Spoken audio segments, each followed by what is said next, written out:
애송아, 내 몸의 뼈가 전부 몇 개인지 알아? 내가 오늘부터 하나씩 세어줄까? 그 잔혹한 한마디가 뱉어진 순간 낡고 허름한 국수 가게 안의 시간은 얼어붙었습니다. 뽀얀 김이 피어오르던 뚝배기들은 온기를 잃었고 시끄럽던 손님들의 말소리는 거짓말처럼 맺었습니다.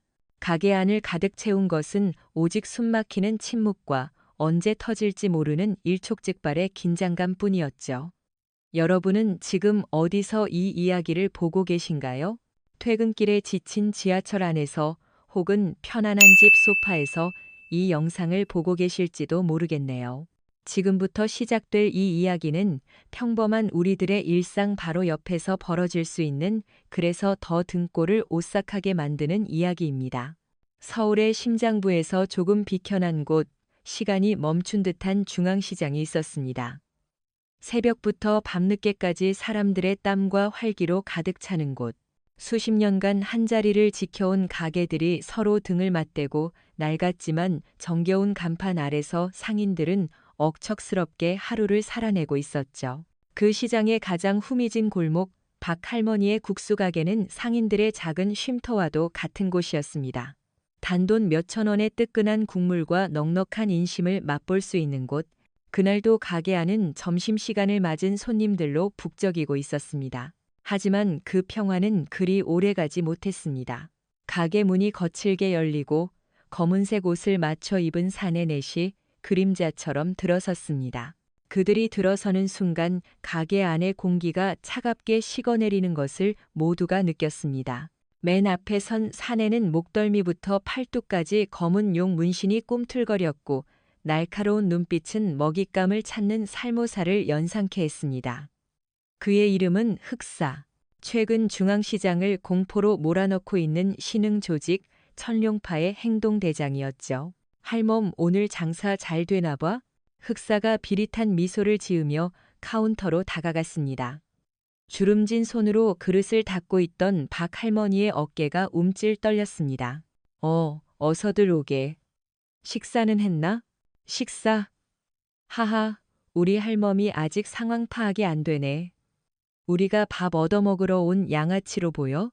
흑사가 카운터를 손바닥으로 쾅 내리치자 그릇 몇 개가 위태롭게 흔들렸습니다. 손님들은 모두 고개를 숙인 채 제발 자신에게 불똥이 튀지 않기만을 바랐습니다. 가게 구석, 가장 눈에 띄지 않는 자리에 앉은 한 남자만이 미동도 없이 국수 그릇에 코를 박고 있었습니다. 그의 어깨는 태산처럼 넓었고 국수를 쥔 투박한 손에는 오랜 세월 노동으로 다져진 굳은 살이 박여 있었죠. 그는 이 가게의 단골 강인호였습니다. 시장 입구에서 작은 칼갈이 가게를 운영하는 말수 적고 우직해 보이는 사내. 그는 그저 묵묵히 자신의 국수만 먹고 있었습니다. 그의 침묵은 나약함이 아니라 언제든 폭발할 수 있는 화라산의 고요함과 닮아 있었습니다. 이번 달 상납금이 좀 늦네. 늙으면 계산이 느려지나? 그게 요즘 장사가 영 시원찮아서 며칠만 더 시간을 주면 안 되겠나. 박 할머니의 목소리는 모기 소리처럼 기어들어갔습니다. 그 순간 주방에서 한 청년이 뛰쳐나왔습니다. 박 할머니의 하나뿐인 손자 민준이었습니다. 대학 등록금을 벌기 위해 아르바이트를 하는 착실한 청년이었죠. 할머니한테 무슨 짓이에요? 돈 없으면 그냥 가세요. 오호, 이게 어디서 기어 나온 강아지야? 이 할망구 닮아서 겁대가리가 없네. 흑사가 민준의 턱을 툭툭 치며 조롱했습니다. 민준은 분을 참지 못하고 흑사의 손을 뿌리쳤습니다. 더러운 손 치워요. 바로 그 순간이었습니다. 흑사의 눈빛이 싸늘하게 변했습니다. 그는 민준의 멱살을 거칠게 움켜쥐고 벽으로 밀어붙였습니다. 쿵 소리와 함께 민준의 등 뒤에서 선반이 흔들렸습니다. 이 새끼가 진짜 죽고 싶어서 환장했구나. 민준아, 아이고, 우리 강아지. 제발 그만들 하게, 내가 다 잘못했어. 박 할머니가 울먹이며 매달렸지만 흑사의 부하들이 할머니를 가로막았습니다. 공포에 질린 손님들은 아무도 나서지 못했습니다. 그때까지 국수만 먹고 있던 강인호의 젓가락질이 멈췄습니다. 그는 천천히, 아주 천천히 고개를 들었습니다. 그의 눈빛은 깊고 고요한 심연과 같았지만 그 안에는 서늘한 분노의 불꽃이 타오르고 있었습니다. 흑사는 겁에 질려 파르르 떠는 민준의 귓가에 자신의 입을 가져다 댔습니다. 그리고는 뱀처럼 속삭였습니다. 가게 안의 모든 사람들이 들을 수 있을 만큼 잔혹하고 선명한 목소리로 말이죠. 애송아, 내 몸에 뼈가 전부 몇 개인지 알아? 내가 오늘부터 하나씩 세어줄까? 그 말이 끝나는 순간 탁! 강인호가 젓가락을 그릇 위에 내려놓는 소리였습니다. 작은 소리였지만 그 어떤 고함보다도 더 크고 무겁게 가게 안을 울렸습니다. 흑사를 포함한 모두의 시선이 소리가 난 곳, 가게 구석에 그 거대한 사내에게로 쏠렸습니다. 그의 얼굴에는 어떤 감정도 떠오르지 않았습니다. 하지만 그의 눈빛 멱살이 잡힌 민준과 그를 위협하는 흑사를 번갈아 보는 그의 눈빛은 마치 폭풍전야의 하늘처럼 검고 무겁게 가라앉아 있었습니다. 과연 이 남자의 정체는 무엇일까요? 얼어붙은 국수 가게 안에서 그는 어떤 선택을 하게 될까요? 다음 이야기가 궁금하시다면 지금 바로 구독과 좋아요를 눌러주시고 응원의 댓글을 남겨주세요. 여러분의 작은 용기가 더 좋은 이야기를 만드는 큰 힘이 됩니다. 물론입니다. 전문 작가의 입장에서 마동석 배우의 이미지를 차용한 주인공 강인호를 중심으로 한국적인 정서와 문화를 담아 총 10부작의 장편 스토리를 집필하겠습니다. 요청하신 대로 각 편은 1200자 이상의 분량으로 끊김없이 유기적으로 연결되며 다음 편에 대한 궁금증을 자아내는 방식으로 서술하겠습니다. 지금부터 그 거대한 이야기에 막을 올립니다. 강인호가 젓가락을 내려놓은 그 순간 가게 안의 모든 소음이 그의 움직임 속으로 빨려 들어가는 듯했습니다. 흑사의 시선이 자연스럽게 강인호에게로 향했습니다. 그의 눈에는 짜증과 경멸이 뒤섞여 있었죠. 밥 먹던 손님 하나가 최악이라도 한 줄 알았던 겁니다. 뭐야, 저 곰 같은 새끼는. 밥 처먹다 말고 왜 지랄이야? 흑사의 부하 하나가 투덜거리며 강인호 쪽으로 다가서려 했습니다. 하지만 흑사는 손을 들어 그를 제지했습니다. 뭔가 이상했거든요. 강인호의 눈빛. 그것은 평범한 시장 상인의 눈빛이 아니었습니다. 그 안에는 분노도 두려움도 없었습니다. 오직 차갑고 단단한 무언가가 자리하고 있었죠. 마치 오랜 시간 벼려낸 강철처럼 어떤 감정도 비치지 않는 절대적인 평정심이었습니다. 강인호는 자리에서 천천히 일어섰습니다. 낡은 나무 의자가 그의 육중한 몸을 이기지 못하고 삐걱 소리를 냈습니다. 그의 거대한 그림자가 흑사와 민준을 향해 길게 드리워졌습니다. 그는 어떤 말도 하지 않았습니다. 그저 묵묵히 그들을 향해 한 걸음 또 한 걸음 다가왔습니다. 그 걸음걸이는 위협적이지 않았지만 한 걸음씩 내디딜 때마다 가게 바닥이 울리는 듯한 무게감이 느껴졌습니다. 아저씨 상관없는 일에 끼어들지 말고 밥이나 마저 드시지? 괜히 국물 튀면 옷만 버려. 흑사는 애써 태연한 척하며 비웃었습니다. 하지만 그의 목소리는 미세하게 떨리고 있었죠. 강인호에게서 뿜어져 나오는 압도적인 기운이 그의 본능을 자극하고 있었던 겁니다. 위험하다. 이 남자는 위험하다. 강인호는 흑사의 코앞에서 멈춰 섰습니다. 그리고는 민준의 멱살을 잡고 있는 흑사의 손을 마치 먼지를 털어내듯 가볍게 내려다보았습니다. 그 손, 낮고 굵은 목소리였습니다. 동굴 속에서 울려 퍼지는 듯한 지독하게 건조한 목소리였죠. 놓으라고 했을 텐데, 뭐, 이 새끼가 진짜 보자 하니까. 흑사가 욕설을 내뱉으며 강인호의 멱살을 잡기 위해 다른 쪽 손을 뻗는 순간이었습니다. 번개보다 빨랐습니다. 강인호의 손이 흑사의 손목을 감싸 쥐었습니다. 그것은 잡는다는 표현보다 흡수한다는 표현이 더 어울리는 움직임이었습니다. 흑사는 자신의 손목이 거대한 바이스에 물린 듯한 끔찍한 고통을 느꼈습니다. 크악! 비명조차 제대로 지를 수 없었습니다. 강인호는 힘을 주지 않았습니다. 그저 정확한 위치를 정확한 압력으로 쥐고 있을 뿐이었죠.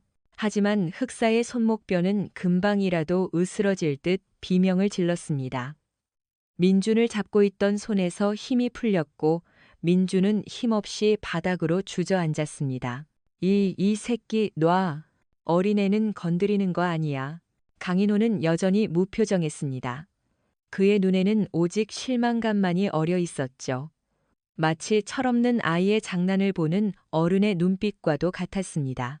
그 순간 뒤에 있던 부하들이 정신을 차리고 강인호에게 달려들었습니다. 한 놈은 주먹을, 다른 놈은 의자를 집어들고 있었죠. 하지만 강인호는 뒤를 돌아보지도 않았습니다. 그는 흑사의 손목을 쥔 채 그의 몸을 방패처럼 들어 올려 자신을 향해 날아오는 주먹을 막아냈습니다. 퍽 하는 둔탁한 소리와 함께 부하의 주먹이 흑사의 얼굴에 장렬했습니다. 흑사는 비명도 지르지 못하고 눈앞이 캄캄해졌습니다. 의자를 들고 달려들던 다른 부하는 그 광경에 놀라 순간적으로 멈칫했습니다. 그 찰나의 순간 강인호의 발이 움직였습니다. 그는 흑사를 놓아주며 앞으로 밀어냈고 비틀거리는 흑사는 의자를 든 부하와 그대로 충돌했습니다. 두 사람은 볼링핀처럼 엉켜 넘어지며 가게 안 테이블 하나를 박살냈습니다. 단 몇 초 만에 상황은 종료되었습니다. 가게 안에는 깨진 그릇 소리와 넘어진 조폭들의 신음소리, 그리고 손님들의 놀란 숨소리만이 가득했습니다. 강인호는 다시 아무 일도 없었다는 듯 주머니에서 지폐 몇 장을 꺼내 카운터 위에 올려놓았습니다. 국수 값입니다. 그리고 깨진 그릇 값이랑 테이블 값도 여기 있습니다. 그는 박할머니를 향해 작게 고개를 숙였습니다. 그리고는 바닥에 주저앉아 있는 민준의 어깨를 투박한 손으로 두어 번 두드려 주었습니다. 괜찮다. 그 한마디를 남기고 그는 가게 문을 향해 걸어갔습니다.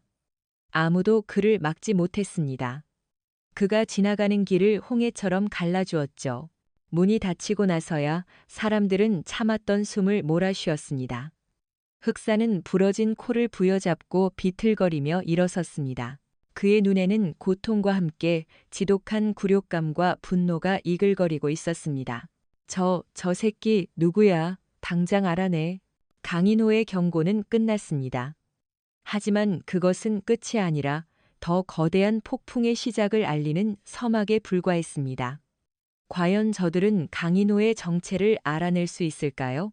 그리고 이 경고를 무시한 대가는 얼마나 끔찍할까요?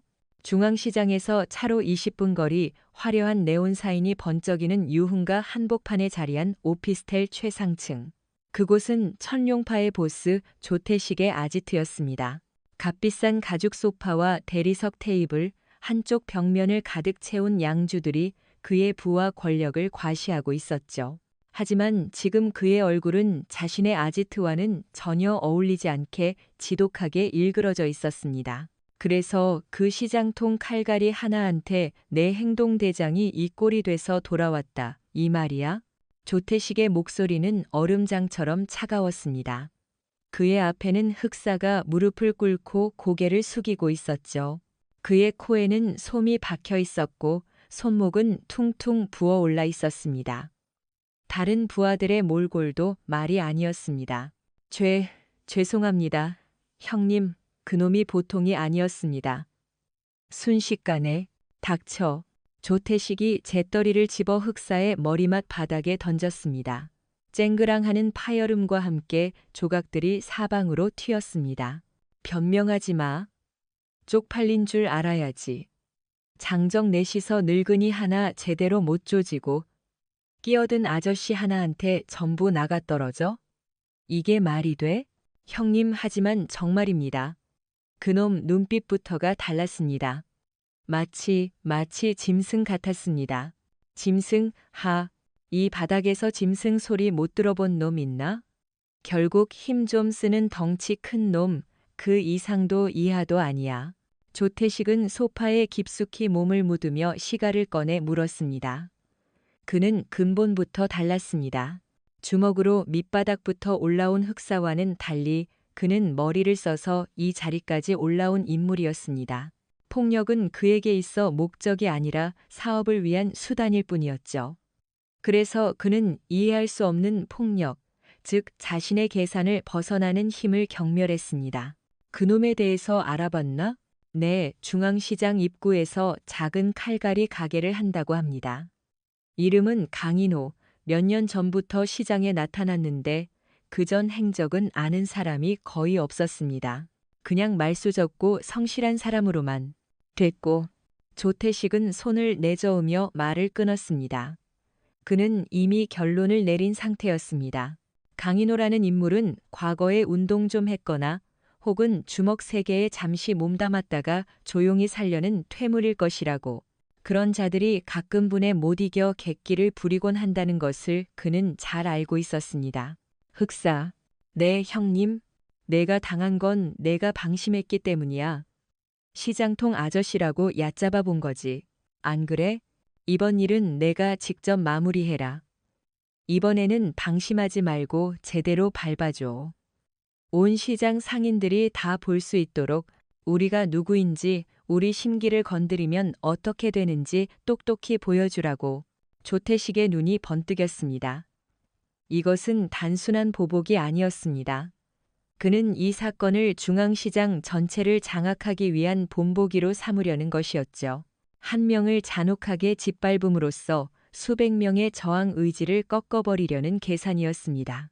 알겠습니다, 형님. 이번에는 반드시. 그리고 혼자 가지마. 애들 20명 정도 데리고 가.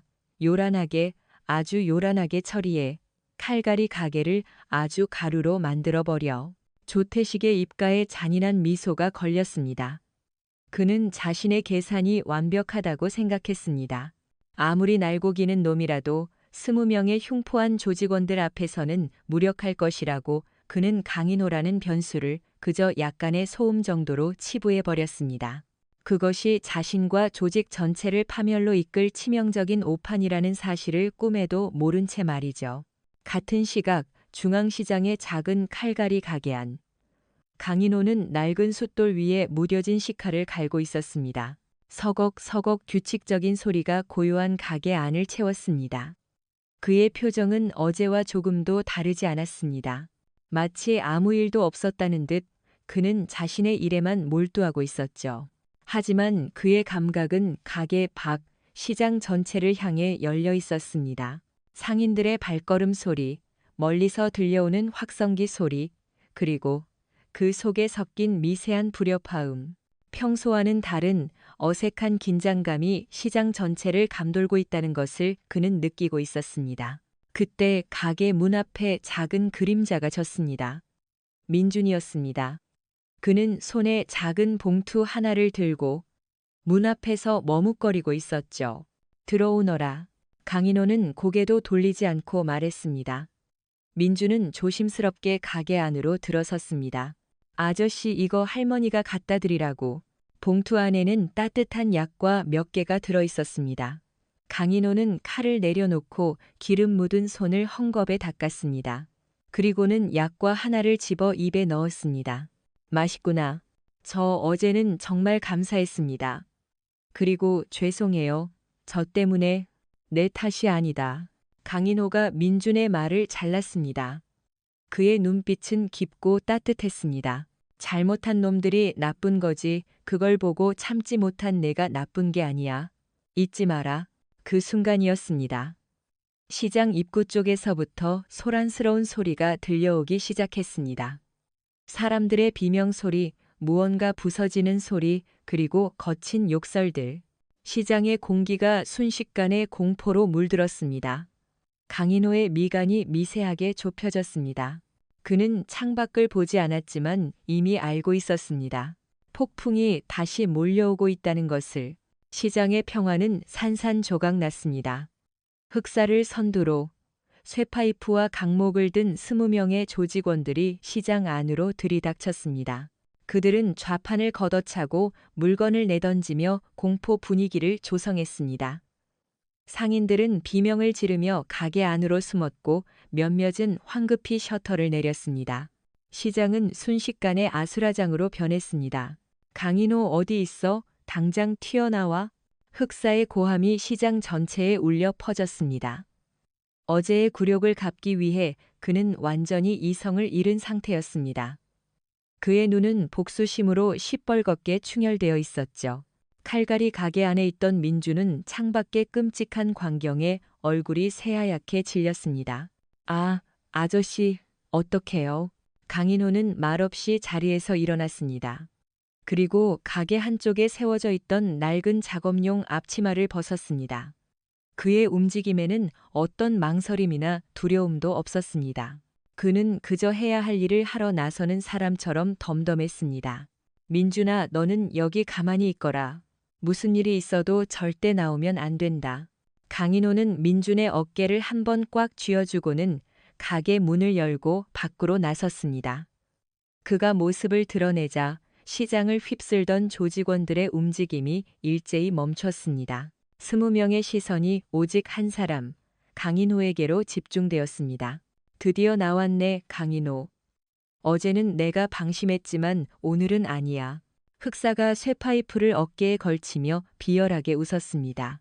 그의 뒤에 선 조직원들이 반원 형태로 강인호를 둘러싸며 포위망을 좁혀왔습니다.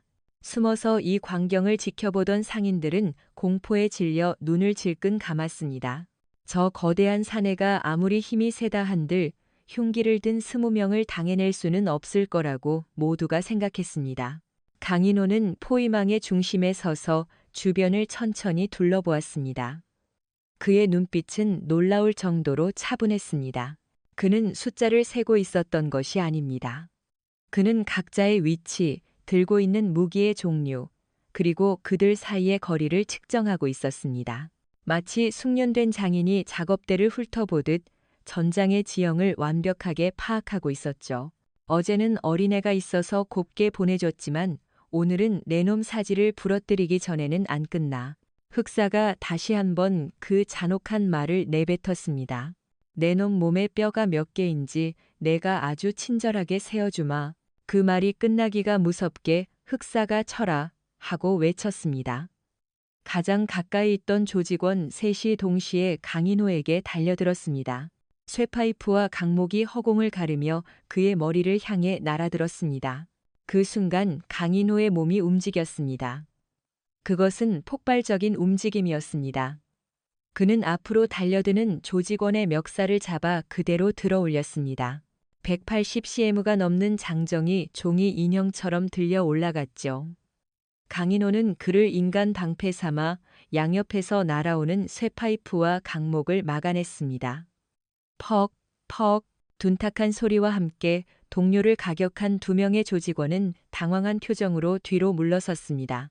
강인호는 방패로 썼던 조직원을 그대로 흑사에게 던져버렸습니다. 흑사는 날아오는 동료를 피하지 못하고 그대로 부딪혀 넘어졌습니다. 그 틈을 타 강인호는 앞으로 파고들었습니다. 그는 주먹을 쓰지 않았습니다. 그의 손은 열린 손바닥이었고 팔꿈치였으며 어깨였습니다.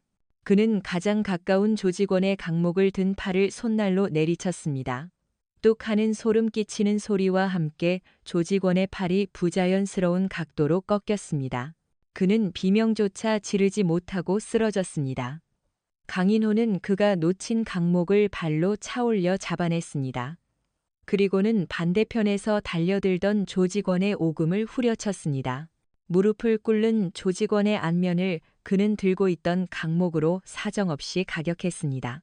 그의 움직임에는 한치의 망설임도 불필요한 동작도 없었습니다. 모든 것이 물 흐르듯 이어지는 하나의 동작이었습니다. 그것은 싸움이 아니라 일방적인 제압이었습니다. 그는 맹수처럼 포위망을 헤집고 다녔습니다. 쇠파이프를 휘두르면 팔꿈치로 관절을 쳐서 무력화시켰고 주먹을 날리면 어깨로 받아쳐 균형을 무너뜨린 뒤 바닥에 내리꽂았습니다. 불과 1분도 지나지 않아 20명의 조직원 중 절반 이상이 비명을 지르며 바닥을 뒹굴고 있었습니다. 남아있는 자들은 공포에 질려 감히 다가서지 못하고 있었습니다. 그들의 눈에 비친 강인호는 인간이 아니었습니다. 그는 재앙 그 자체였습니다. 마침내 강인호는 비틀거리며 일어서는 흑사의 앞에 섰습니다. 흑사는 자신의 눈앞에서 벌어진 광경을 믿을 수 없다는 표정이었습니다. 너 대체 정체가 뭐야? 강인호는 대답 대신 바닥에 떨어져 있던 쇠파이프를 주워들었습니다. 그리고는 흑사에게 천천히 다가갔습니다. 공포에 질린 흑사는 뒷걸음질 치다 바닥에 주저앉았습니다. 오지마, 오지 말라고. 강인호는 그의 바로 앞에서 멈춰 섰습니다. 그리고는 아까 흑사가 했던 말을 똑같이 되돌려 주었습니다. 인간의 몸에는 206개의 뼈가 있지. 그는 흑사가 자신을 방어하기 위해 내뻗은 왼팔을 쇠파이프로 지그시 눌렀습니다. 그리고 이 팔 하나에만 30개의 뼈가 있고 오드득 끔찍한 파열음과 함께 흑사의 팔이 완전히 꺾였습니다. 시장 전체를 뒤흔드는 짐승과도 같은 비명이 터져 나왔습니다. 하나, 둘, 셋, 계속 세어줄까? 강인호의 차가운 목소리가 공포에 질린 시장에 울려 퍼졌습니다. 그 순간 시장의 모든 사람들은 깨달았습니다. 잠들어 있던 전설이 마침내 깨어났다는 것을. 중앙시장에서 벌어진 참극은 순식간에 소문이 되어 퍼져나갔습니다. 하지만 그 소문은 시장의 경계를 넘어 어둡고 은밀한 그들만의 세상으로 흘러들어갔습니다. 서울의 밤을 지배하는 조직들의 수뇌부, 그리고 지금은 은퇴했지만 여전히 막강한 영향력을 가진 원로들의 귀에까지 말이죠. 강남의 한 고급 룸살롱, 은퇴한 조직의 원로들이 모여 조촐한 회포를 풀고 있었습니다. 70년대부터 명동을 주름잡았던 백호파의 전두목 김 회장이 나지막이 입을 열었습니다. 요즘 애들은 참 근본이 없어 20명이나 몰려가서 시장통 아저씨 하나를 못 당해? 그것도 아주 개박살이 났다며? 그러게 말입니다, 형님. 그 천룡파라는 애송이들 아주 꼴이 말이 아니라고 합니다. 행동대장이라는 놈은 팔이 아예 반대쪽으로 돌아갔다고 하더군요. 맞은편에 앉아있던 독사파의 전 부두목 최 사장이 혀를 차며 말했습니다. 그들의 대화 주제는 당연히 중앙시장의 강인호였습니다. 그런데 말이야. 그 시장통 아저씨 싸우는 방식이 좀 이상하지 않아? 김 회장이 잔을 내려놓으며 의문을 제기했습니다. 듣자 하니 주먹은 거의 쓰지도 않고 손바닥이랑 팔꿈치 어깨 같은 걸로 관절만 노려서 아예 작사를 냈다고 하던데.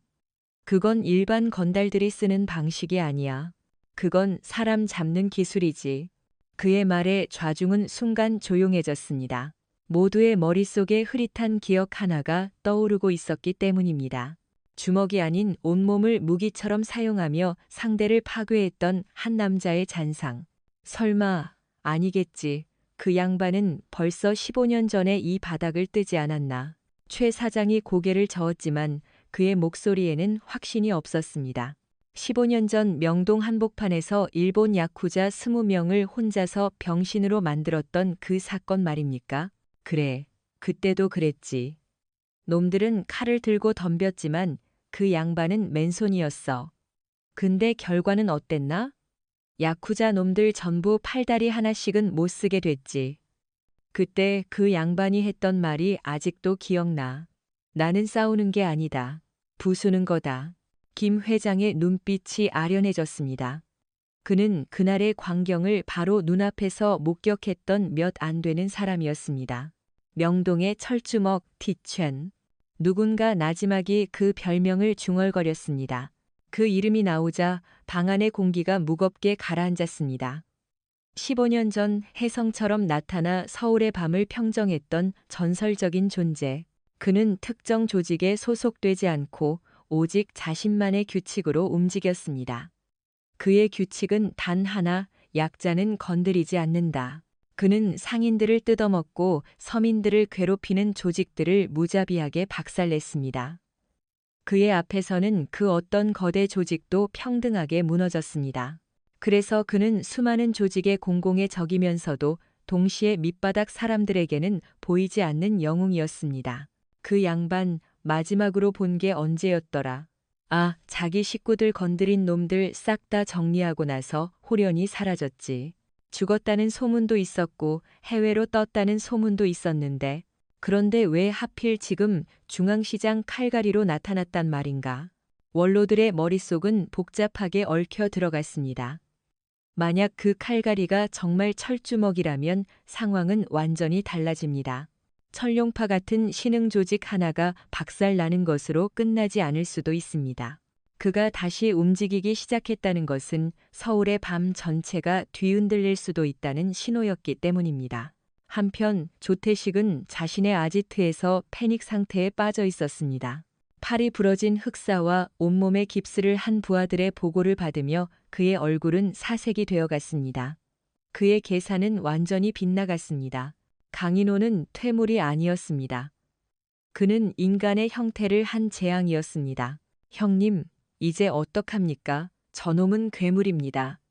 우리 선에서 해결이 안 됩니다. 살아남은 부하 하나가 떨리는 목소리로 말했습니다. 조태식은 시가만 태울 뿐 아무 말도 하지 못했습니다. 그의 머릿속은 어떻게든 이 상황을 수습할 방법을 찾기 위해 미친 듯이 회전하고 있었습니다. 그때 그의 전화벨이 울렸습니다. 발신자는 김 회장이었습니다. 여보세요, 형님. 조태식, 너 지금 어디냐? 전화기 너머로 들려오는 김 회장의 목소리는 지독하게 낮고 차가웠습니다. 너 혹시 중앙시장에서 철주먹을 건드렸냐? 철주먹이라는 단어를 듣는 순간 조태식의 심장이 바닥으로 곤두박질 쳤습니다. 그는 그 전설을 이야기로만 들었습니다. 하지만 그 이름이 가진 무게가 얼마나 무서운 것인지는 잘 알고 있었습니다. 그게 무슨 말씀이십니까, 형님? 저는 그냥 칼갈이 하나를, 그 칼갈이 이름이 강인호 아니냐? 15년 전에 그 양반이 쓰던 이름이 강인호였어, 이 멍청한 새끼야. 김 회장의 고함에 조태식은 귀가 먹먹해졌습니다. 온몸의 피가 차갑게 식는 것 같았습니다. 자신이 건드린 상대가 감히 쳐다볼 수도 없는 전설이었다는 사실을 깨달은 겁니다.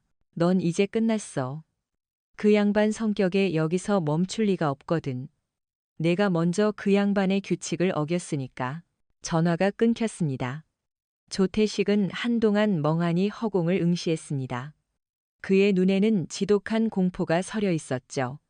그는 이제 물러설 곳이 없었습니다. 전설에게 굴복하고 모든 것을 잃거나 아니면 발악이라도 해보거나 그의 머릿속에서 가장 어리석고 가장 위험한 선택지가 고개를 들기 시작했습니다. 이대로 죽을 수는 없다. 전설이면 뭐 어쨌다는 건가? 시대가 변했다. 이제는 주먹이 아니라 돈과 조직력으로 싸우는 세상이다. 그는 이성을 잃고 있었습니다. 공포가 그의 판단력을 마비시킨 것이죠. 공포는 종종 인간을 가장 무모하게 만든다. 조태식은 그 전형이었습니다. 자신이 건드린 상대가 전설적인 철주먹 강인호라는 사실을 알게 된 후, 그는 이성적인 판단을 내릴 능력을 상실했습니다. 그의 머릿속을 지배한 것은 오직 두 가지 감정, 이대로 끝장날 수 없다는 절박함과 전설을 꺾고 내가 새로운 전설이 되겠다는 비뚤어진 욕망이었습니다. 그는 밤새도록 전화를 돌렸습니다. 자신이 연을 맺고 있던 서울의 모든 조직, 돈으로 매수해둔 비리경찰, 심지어 정치권의 하수인들에게까지 손을 뻗었습니다. 형님, 저 조태식입니다. 급히 처리해야 할 놈이 하나 생겼습니다. 예, 좀 까다로운 놈입니다. 하지만 성공하면 중앙시장 재개발 이권 절반을 떼어드리겠습니다. 김 형사, 나야. 며칠만 중앙시장 쪽 순찰 좀 느슨하게 해줘. 응, 골치 아픈 벌레 하나 잡으려고. 알지? 이번에도 두둑하게 챙겨줄게. 그는 미친 사람처럼 움직였습니다. 자신의 모든 인맥과 자금을 총동원하여 강인호를 제거하기 위한 거대한 판을 짜기 시작했습니다. 그는 강인호를 단순히 한 명의 강자로 본 것이 아니었습니다. 그는 강인호를 과거의 유물로 규정했습니다. 주먹 하나만 믿고 날뛰던 구시대의 망령. 그리고 자신은 돈과 시스템으로 무장한 신시대의 강자라고 생각했죠. 그는 이 싸움을 과거와 현재의 대리전으로 만들어 버렸습니다. 그의 광기 어린 제안에 몇몇 조직이 움직이기 시작했습니다. 중앙시장의 재개발 이권은 수천억 원이 걸린 거대한 사업이었습니다. 그 달콤한 유혹 앞에서 철주먹이라는 이름의 무게는 점차 희석되어 갔습니다. 철주먹, 그 양반도 이제 나이 50줄 아니야? 아무리 날고 기었어도 세월은 못 이기지. 그래, 요즘 세상에 주먹이 다가 아니잖아. 우리가 머릿수로 밀어붙이면 그 양반이라도 별 수 있겠어? 조태식의 연합 전선에는 서울 동북부 지역을 장악한 북살 모사파, 그리고 수도권 일대의 유흥업소를 관리하는 흑표범파까지 가세했습니다. 각 조직에서 가장 잔인하고 싸움에 능한 조직원들, 도합 100여 명에 가까운 인원이 중앙시장으로 집결하기 시작했습니다. 조태식은 이들을 이끌고 중앙시장을 완전히 포위하여 강인호를 고립시킨 뒤 말려 죽일 계획을 세웠습니다. 한편 강인호는 평소와 다름없이 자신의 칼갈이 가게를 지키고 있었습니다. 하지만 시장의 공기가 달라졌다는 것을 그는 진즉에 눈치채고 있었습니다. 낯선 얼굴들이 시장을 어슬렁거리기 시작했고 상인들의 얼굴에는 다시 어두운 그림자가 드리워졌습니다. 그들은 강인호를 흘깃거리며 두려움과 걱정이 뒤섞인 눈빛으로 수군거렸습니다. 저 양반, 괜찮을까? 천룡파 놈들이 다른 깡패들까지 끌어들이고 있다던데. 쉿 조용히 해, 듣기라도 하면 어쩌려고. 박할머니와 민주는 매일같이 가게를 찾아와 그의 안부를 물었습니다. 사장님, 제발 피하세요. 저희 때문에 이런 끔찍한 일에 휘말리신 거잖아요. 민준이 울먹이며 말했지만 강인호는 묵묵히 숫돌만 갈 뿐이었습니다. 그는 알고 있었습니다. 자신이 여기서 피한다면 그들의 분노는 고스란히 박할머니와 민준, 그리고 시장의 약한 상인들에게로 향할 것이라는 것을. 15년 전 그는 가족을 지키기 위해 이 바닥을 떠났습니다. 하지만 지금 그는 이 시장 사람들을 자신의 새로운 가족으로 여기고 있었습니다. 밤이 깊어졌습니다. 강인호는 가게 문을 닫고 어둠 속에 홀로 앉아 있었습니다. 그는 싸움을 준비하고 있었던 것이 아닙니다. 그는 전쟁을 준비하고 있었습니다. 그는 창밖으로 보이는 시장의 풍경을 하나하나 눈에 담았습니다. 수십 년 된 떡집 간판, 새벽마다 생선을 나르는 할아버지의 리어카, 아이들의 웃음소리가 들려오던 작은 골목. 그는 이 모든 것을 지켜야 한다고 생각했습니다. 그때 그의 낡은 휴대폰이 희미한 진동과 함께 울렸습니다. 아주 오래된 번호였습니다. 15년간 단 한 번도 울리지 않았던 번호. 그는 잠시 망설이다가 전화를 받았습니다. 여보세요. 형님, 접니다. 전화기 너머로 들려오는 목소리는 거칠고 나이가 들어 있었지만 강인호는 단번에 알아차렸습니다. 15년 전 자신의 오른팔이었던, 지금은 합법적인 보안업체 사장으로 살아가고 있는 동생 독수리 최철웅이었습니다. 어떻게 알았나? 형님 소문이 파다합니다. 중앙시장에서 전설이 깨어났다고, 조태식이라는 애송이가 형님 잡겠다고 온 서울의 양아치들을 다 긁어 모으고 있습니다. 형님 혼자서는 위험합니다. 제가 지금 애들 데리고 그리로 가겠습니다. 강인호는 잠시 침묵했습니다. 그리고는 나지막이 말했습니다. 아니다. 너희들은 이제 양지에서 살아야지. 다시는 이 흙탕물에 발 담그지 마라. 하지만 형님, 이건 내가 시작했고 내가 끝내야 할 일이다. 다만 부탁이 하나 있다. 강인호의 목소리가 그 어느 때보다 진지해졌습니다. 조태식이 돈과 조직력으로 판을 짜고 있다면 그는 자신만의 방식으로 이 전쟁을 준비하기 시작했습니다. 전설은 결코 혼자 싸우지 않습니다. 그는 거대한 폭풍의 눈이 되어 주변의 모든 것을 자신의 편으로 끌어들이고 있었습니다. 조태식이 미처 계산하지 못한 가장 강력한 변수. 그것은 바로 사람의 마음이었습니다. 조태식의 연합군이 중앙시장을 옥죄어 오던 그 밤, 강인호는 움직이기 시작했습니다. 그는 먼저 박할머니의 국수 가게로 향했습니다.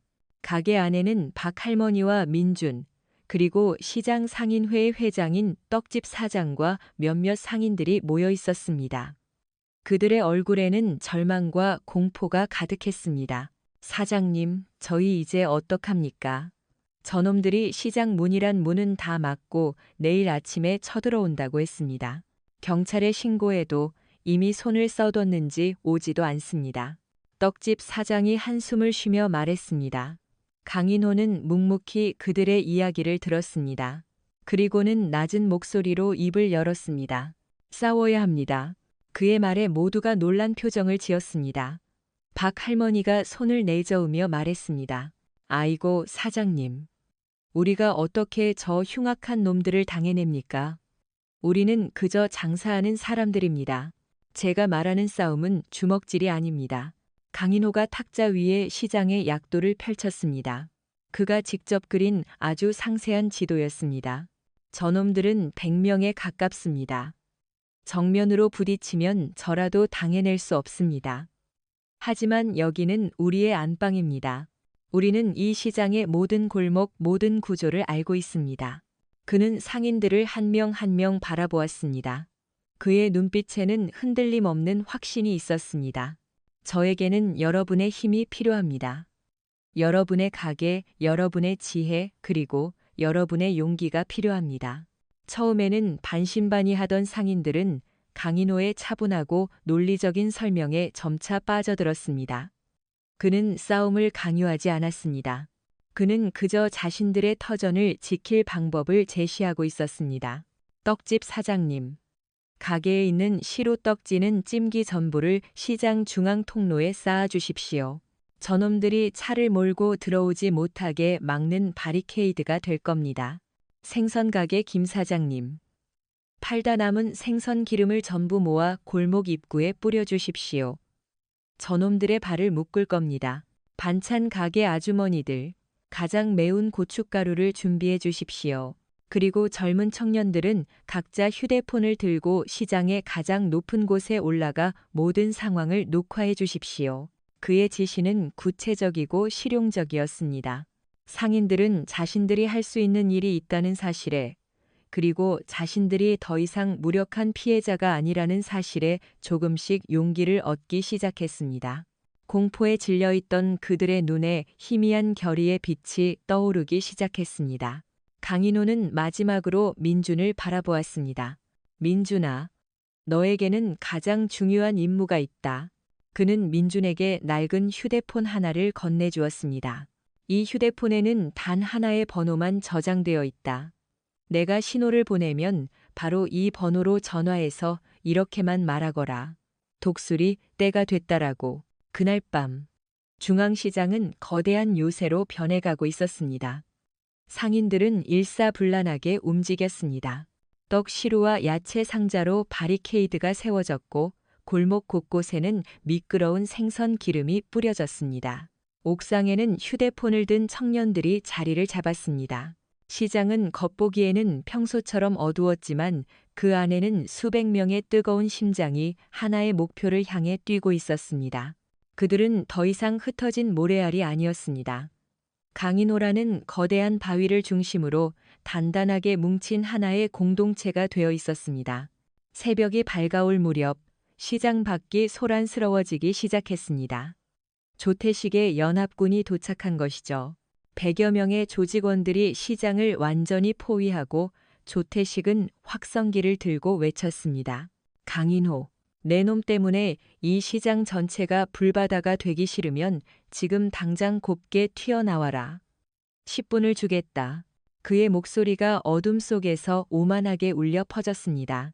그는 시장 안의 상인들이 공포에 질려 강인호를 내쫓을 것이라고 예상했습니다. 하지만 그의 예상과는 달리 시장 안은 쥐 죽은 듯이 고요했습니다. 10분이 지났지만 아무런 반응이 없었죠. 좋아, 후회하게 해주마. 전부 들어가. 보이는 건 다 때려 부숴. 조태식의 명령이 떨어지자 조직원들이 함성을 지르며 시장 안으로 쏟아져 들어왔습니다. 하지만 그들을 맞이한 것은 겁에 질린 상인들이 아니었습니다. 그들을 맞이한 것은 자신들의 탐욕과 오만이 만들어낸 거대한 함정이었습니다. 선두에 섰던 조직원들은 미끄러운 생선 기름에 발이 엉켜 넘어졌고 뒤따르던 자들은 그들과 뒤엉켜 아수라장이 되었습니다. 바리케이드에 막혀 차량은 진입조차 하지 못했습니다. 뭐야, 이게 어떻게 된 거야? 당황한 조태식이 소리치는 순간 시장의 모든 조명이 일제히 꺼졌습니다. 완전한 암흑이 찾아왔습니다. 그리고 그 어둠 속에서 단 하나의 그림자가 움직이기 시작했습니다. 그것은 전설이 만들어낸 거대한 사냥의 시작이었습니다. 강인호는 어둠 속에서 상인들에게 마지막으로 속삭였습니다. 지금부터는 제 시간입니다. 암흑이 시장을 지배하는 순간 그곳은 더 이상 평범한 시장이 아니었습니다. 그곳은 강인호의 영역, 그의 사냥터가 되었습니다. 100여 명의 조직원들은 갑작스러운 어둠과 혼란 속에서 우왕좌왕했습니다. 그들은 서로의 위치조차 파악하지 못한 채 고함을 질러댔습니다. 불 켜. 누구든 빨리 불 켜. 뭐야, 앞이 안 보여? 밀지마, 새끼야. 바로 그 혼돈의 중심에서 강인호는 소리 없이 움직였습니다. 그는 어둠에 완벽하게 녹아든 포식자였습니다. 그의 눈은 이미 어둠에 익숙해져 있었고 그의 발걸음은 고양이처럼 소리가 없었습니다. 퍽. 어둠 속에서 둔탁한 소리와 함께 짧은 비명이 터져 나왔습니다. 가장 먼저 넘어져 허우적거리던 조직원 하나의 목덜미를 강인호가 손날로 내리친 것이었습니다. 그는 비명조차 제대로 지르지 못하고 그대로 의식을 잃었습니다. 방금 무슨 소리야? 누구야? 근처에 있던 조직원들이 소리가 난 쪽으로 강목을 휘둘렀지만 그곳에는 아무것도 없었습니다. 강인호는 이미 다른 곳으로 이동한 후였습니다. 그는 좁은 골목길과 좌판 사이를 유령처럼 오갔습니다. 투둑. 이번에는 뒤쪽에서 뼈가 부러지는 소름 끼치는 소리가 들렸습니다. 어둠 속에서 손전등을 켜려던 조직원의 팔을 강인호가 등 뒤에서 나타나 그대로 꺾어버린 것이었습니다. 크아악, 내 팔. 그의 비명은 공포의 전염병처럼 순식간에 퍼져나갔습니다. 보이지 않는 적에 대한 원초적인 공포가 조직원들의 사기를 갉아먹기 시작했습니다. 그들은 더 이상 사냥꾼이 아니었습니다. 그들은 어둠 속에 갇힌 먹잇감에 불과했습니다. 한편 시장 옥상에 자리 잡은 청년들은 이 모든 광경을 휴대폰 카메라에 담고 있었습니다. 야간 촬영 모드로 전환된 카메라 렌즈 속에는 거대한 곰 같은 그림자가 조직원들을 하나씩 체계적으로 사냥하는 경이로운 장면이 기록되고 있었습니다. 조태식은 시장 밖에서 안절부절 못하며 상황을 파악하려 애썼습니다. 안에 들어가서 상황 보고해. 뭐 하는 거야, 전부. 그의 명령에 몇몇 조직원들이 용기를 내어 어두운 시장 안으로 들어갔지만 잠시 후 그들의 비명 소리만 메아리처럼 울려 퍼질 뿐이었습니다. 강인호의 전략은 단순했습니다. 그는 힘으로 100명을 상대하려 하지 않았습니다. 그는 어둠과 지형을 이용하여 그들을 분열시키고 각계격파하고 있었습니다. 그는 적의 가장 큰 장점인 술을 어둠이라는 환경을 통해 가장 큰 약점으로 바꿔버린 것이죠. 그때 시장의 다른 쪽에서 상인들의 반격이 시작되었습니다. 지금이다, 던져. 반찬 가게 아주머니들이 옥상에서 준비해둔 고춧가루를 한꺼번에 쏟아부었습니다. 매캐한 고춧가루가 바람을 타고 조직원들이 모여있는 곳으로 날아갔습니다. 콜록콜록, 아, 내 눈 아무것도 안 보여. 고춧가루 폭탄을 맞은 조직원들은 눈물 콧물을 쏟아내며 무방비 상태가 되었습니다. 그 순간을 놓치지 않고 강인호가 그들 사이로 파고들었습니다. 그는 더 이상 제압에 그치지 않았습니다. 그의 손바닥과 팔꿈치는 망치처럼 조직원들의 급소를 정확하고 무자비하게 가격했습니다. 1시간쯤 지났을까요? 시장 안을 가득 채웠던 함성과 욕설은 이제 고통스러운 신음소리로 바뀌어 있었습니다. 100여 명에 달했던 조직원들은 대부분 전투 불능 상태가 되어 바닥을 뒹굴고 있었습니다. 마침내 시장의 조명이 다시 환하게 켜졌습니다. 상인들이 약속된 신호에 맞춰 전기를 다시 올린 것이죠. 밝혀진 시장의 모습은 처참했지만 그 중심에는 강인호가 늠름하게 서 있었습니다. 그의 옷은 조금 찢어져 있었지만 몸에는 흔한 상처 하나 없었습니다. 살아남은 몇 안 되는 조직원들은 그 광경을 보고 전의를 완전히 상실했습니다. 그들은 무기를 내던지고 도망치기 시작했습니다. 도망쳐, 저놈은 사람이 아니야. 시장 밖에서 이 모든 것을 지켜보던 조태식은 자신의 눈을 의심했습니다. 자신의 야심찬 계획이 단 한 사람에 의해 완전히 박살난 것입니다. 그는 공포에 질려 차에 올라타려 했습니다. 하지만 그의 앞을 거대한 그림자가 가로막았습니다. 강인호였습니다. 어느새 그의 바로 앞까지 와 있었던 겁니다. 어떻게? 이제 내 차례다. 강인호의 낮은 목소리가 조태식의 귓가에 사형 선고처럼 울려 퍼졌습니다. 그의 뒤로는 두려움을 극복하고 가게 밖으로 나온 수백 명의 상인들이 서 있었습니다.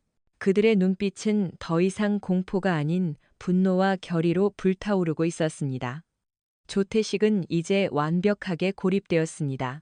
조태식은 완전히 궁지에 몰렸다. 그의 등 뒤에서는 도망치려다 붙잡힌 조직원들의 비명소리가 들려왔고 앞에는 분노한 수백 명의 상인들을 병풍처럼 두른 강인호가 서 있었다.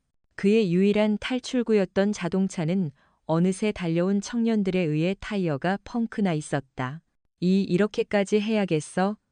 원하는 게 돈이라면 얼마든지 주겠어. 10억, 아니 20억. 그걸로도 부족해? 조태식은 마지막 남은 무기, 돈을 꺼내 들었다. 하지만 강인호의 눈빛은 조금도 흔들리지 않았다.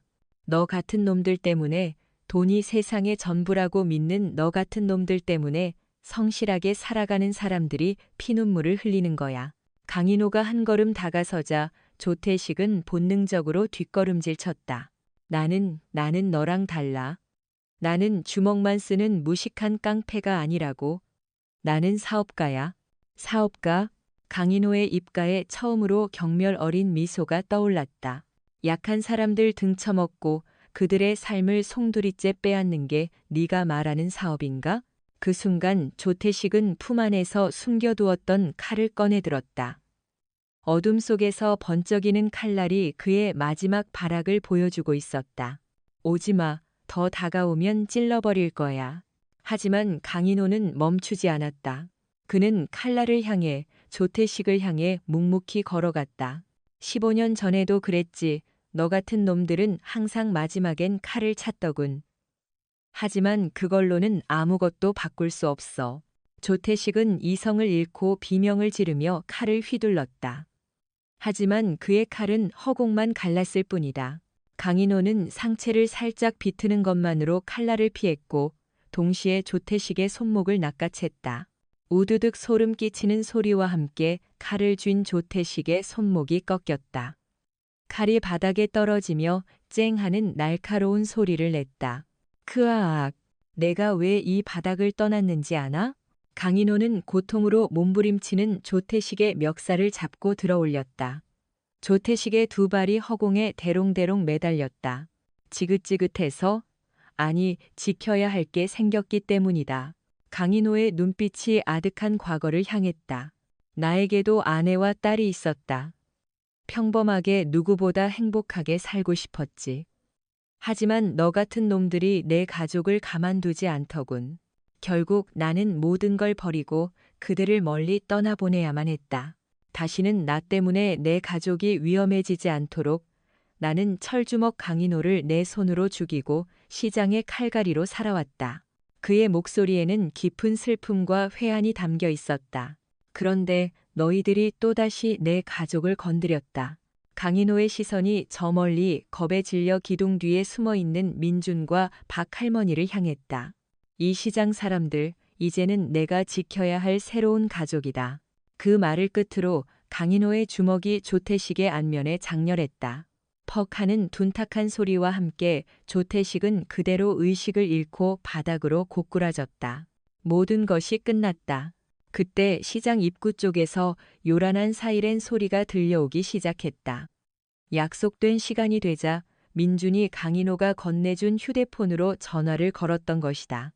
수십 대의 경찰차와 방송국 카메라가 시장 안으로 쏟아져 들어왔다. 독수리 때가 됐다.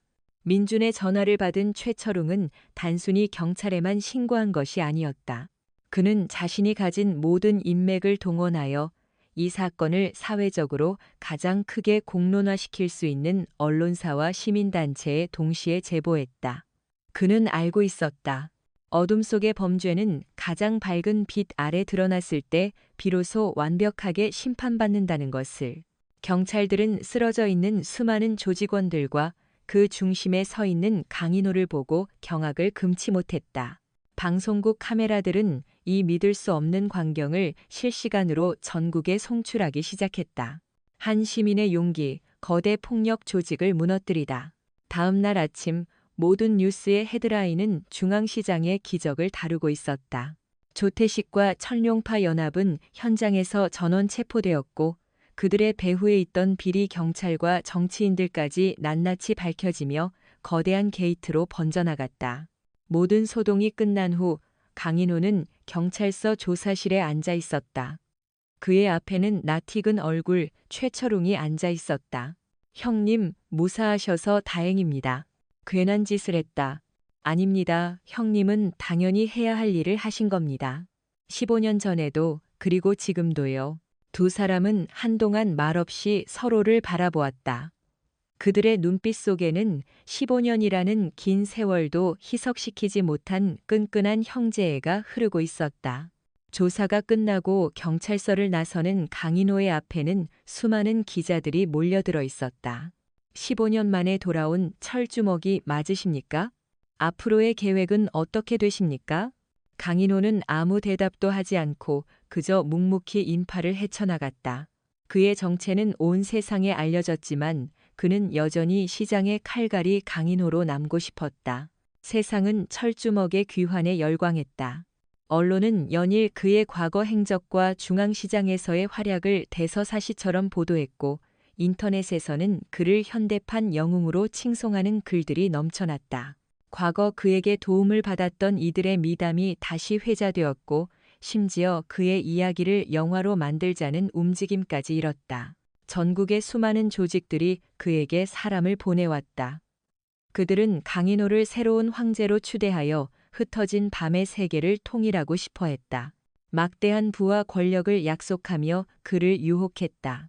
하지만 강인호는 그 모든 것에 미동도 하지 않았다. 그는 기자들을 피했고 조직들의 제안을 단칼에 거절했다. 그리고 다음 날 아침 그는 어김없이 자신의 작은 칼갈이 가게 문을 열었다. 마치 지난밤의 전쟁이 한바탕 꿈이었던 것처럼 그는 다시 낡은 숫돌 앞에 앉아 묵묵히 칼을 갈기 시작했다. 그의 가게 앞으로 사람들이 하나둘 모여들기 시작했다. 처음에는 멀찍이서 그를 훔쳐보기만 하던 상인들이 용기를 내어 다가왔다. 사장님, 정말 고맙습니다.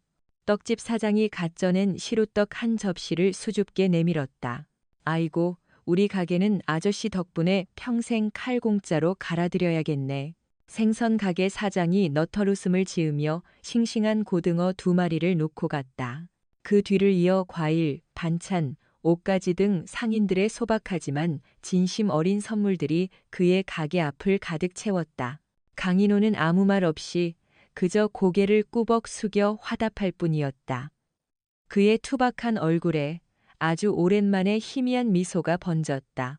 점심시간이 되자 그는 박할머니의 국수 가게로 향했다.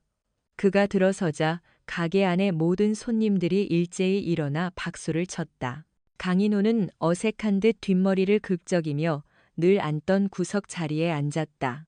민준이 환한 얼굴로 그에게 다가왔다. 그의 얼굴에는 더 이상 어둠이나 두려움이 없었다. 그는 존경과 감사가 가득한 눈빛으로 강인호를 바라보았다. 아저씨, 뭐로 드릴까요? 오늘 국수는 제가 특별히 곱빼기로 말아드릴게요. 늘 먹던 걸로 다오. 따뜻한 김이 피어오르는 국수 한 그릇이 그의 앞에 놓였다. 강인호는 젓가락을 들어 천천히 국수를 맛보았다. 15년 만이었다. 그가 쫓기듯 떠나온 후 단 한 번도 마음 편히 음식을 맛본 적이 없었다.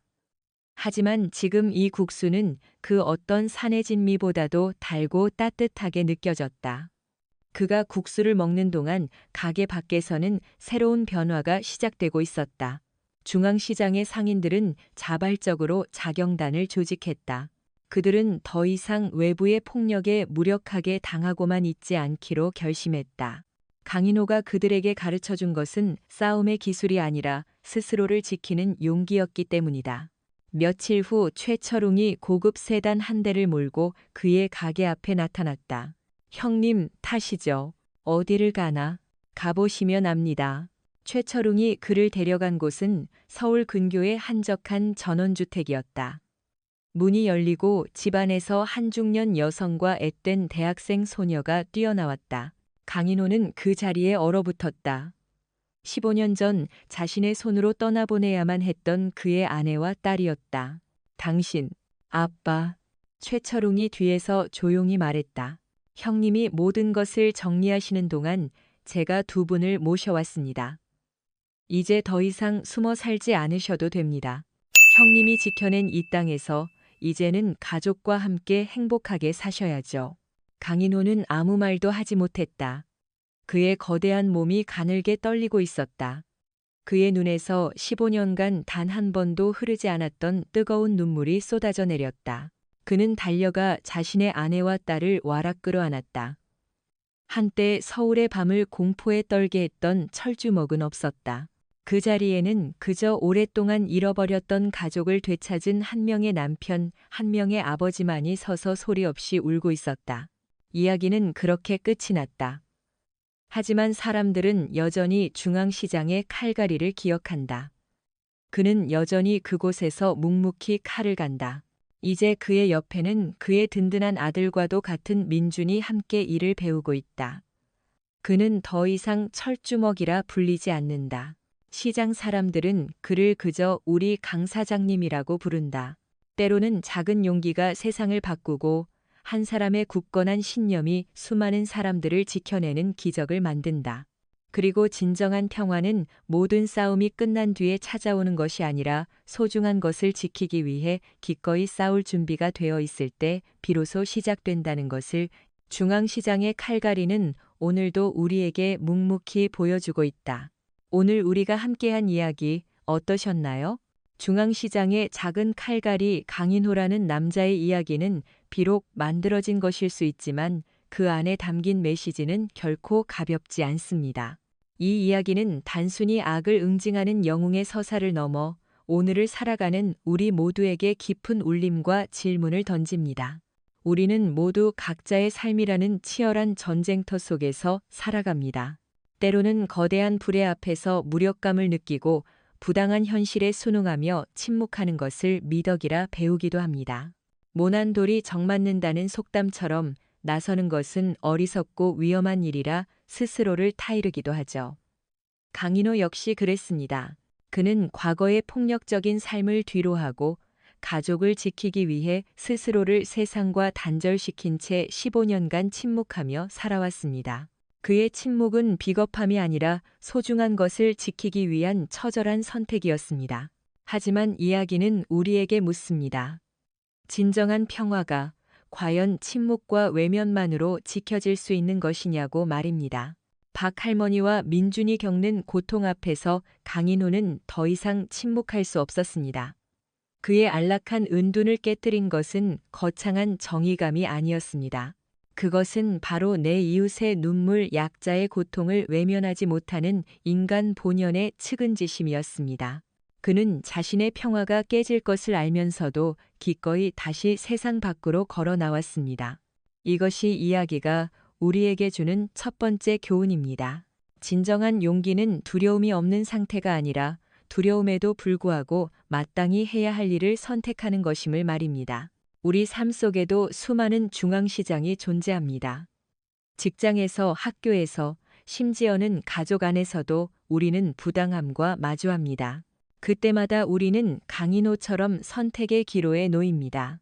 침묵할 것인가 아니면 작은 목소리라도 낼 것인가. 물론 우리가 강인호처럼 압도적인 힘을 가지고 있지는 않습니다. 하지만 기억해야 합니다. 중앙시장의 상인들처럼 우리의 작은 용기들이 모일 때 그것은 세상을 바꾸는 거대한 힘이 될 수 있다는 사실을 말입니다.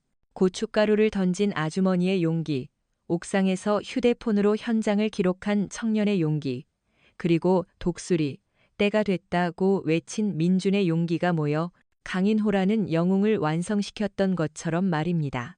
또한 강인호의 삶은 우리에게 힘의 본질에 대해 다시 한번 생각하게 합니다. 그는 서울의 밤을 지배했던 철주먹이었지만 정작 그가 가장 지키고 싶었던 것은 돈이나 권력이 아닌 가족과의 평범한 저녁 식사였습니다. 그가 다시 주먹을 든 이유 역시 자신의 힘을 과시하기 위함이 아니라 새로운 가족이 된 시장 사람들의 평범한 일상을 지켜주기 위함이었습니다. 이것이 이야기가 주는 두 번째 교훈입니다. 진정한 강함은 남을 지배하고 굴복시키는 데서 오는 것이 아니라 소중한 것을 지키고 약한 이를 일으켜 세우는 데서 비롯된다는 것입니다. 우리는 살아가면서 저마다 다른 종류의 힘을 갖게 됩니다. 지식이라는 힘, 재력이라는 힘, 혹은 사회적 지위라는 힘. 그 힘을 어떻게 사용하느냐가 바로 그 사람의 품격을 결정합니다. 조태식처럼 자신의 욕망을 위해 힘을 휘두른 자의 말로는 파멸이었지만 강인호처럼 이웃을 위해 힘을 쓴 자의 마지막은 따뜻한 국수 한 그릇과 가족의 품이었습니다. 여러분이 가진 힘은 지금 어디를 향하고 있습니까? 그 힘이 여러분 자신만을 위한 날카로운 칼이 되고 있지는 않습니까? 아니면 누군가를 지켜주는 따뜻한 방패가 되고 있습니까? 마지막으로 이 이야기는 우리에게 새로운 시작의 가능성을 보여줍니다. 15년간 과거에 갇혀 살았던 강인호는 이웃을 지키는 과정을 통해 비로소 진정한 자신을 되찾고 잃어버렸던 가족과 재회하며 새로운 삶을 시작했습니다. 그의 용기에 감화된 시장 상인들 역시 무력감에서 벗어나 스스로의 터전을 지키는 주체적인 삶을 시작했죠. 심지어 그를 파멸시키려 했던 조폭들마저도 그의 압도적인 힘과 신념 앞에서 변화의 기회를 엿보게 됩니다. 이것이야말로 이 이야기가 가진 가장 강력한 희망의 메시지일 것입니다. 과거가 아무리 어둡고 힘들었을지라도 오늘 내가 내딛는 용기 있는 한 걸음이 내일의 모든 것을 바꿀 수 있다는 것입니다. 넘어져 본 사람만이 넘어진 사람을 일으켜 세울 수 있는 법입니다. 강인호의 투박한 손이 민준의 어깨를 두드리며 내 탓이 아니다라고 말해 주었을 때 그것은 단순한 위로를 넘어 깊은 상처를 겪어본 자만이 건넬 수 있는 진정한 공감과 치유의 손길이었습니다. 우리의 삶도 마찬가지입니다. 완벽한 인생은 없습니다. 누구나 실수를 하고 상처를 받으며 살아갑니다. 중요한 것은 그 상처에 주저앉는 것이 아니라 그 상처를 딛고 일어나 더 나은 내일을 향해 나아가는 것입니다. 그리고 더 나아가 나의 상처를 통해 타인의 아픔을 보듬을 수 있을 때 우리의 삶은 비로소 더 깊고 풍요로워질 것입니다. 이 이야기가 여러분의 마음에 작은 불씨 하나를 남겼으면 좋겠습니다. 불의를 보았을 때 침묵 대신 작은 목소리라도 낼 수 있는 용기. 내가 가진 힘을 나보다 약한 이를 위해 사용할 수 있는 선한 의지. 그리고 어떠한 과거에도 좌절하지 않고 언제든 새로운 시작을 할 수 있다는 희망. 그 작은 불씨들이 모여 여러분의 삶을 그리고 우리가 사는 이 세상을 조금 더 따뜻하고 정의로운 곳으로 만들어 가리라 믿습니다. 배경 음악이 서서히 마무리되며 오늘 이야기가 여러분의 삶에 긍정적인 영감을 주었다면 구독과 좋아요 그리고 알림 설정으로 저희 채널에 힘을 실어주시길 바랍니다. 여러분의 따뜻한 응원 하나하나가 더 좋은 이야기를 만드는 가장 큰 원동력이 됩니다. 소중한 시간을 함께 해주셔서 진심으로 감사합니다. 본 영상에 등장하는 모든 인물, 단체, 사건은 허구적으로 창작된 것이며 실제와는 아무런 관련이 없음을 밝힙니다. 본 콘텐츠는 오락과 교육적인 목적으로 제작되었으며 특정 개인이나 집단을 비방하거나 폭력을 조장할 의도가 전혀 없습니다. 영상의 내용은 교육적이고 긍정적인 가치 전달을 목표로 하며 시청자 여러분의 현명한 판단과 시청을 부탁드립니다. Young people,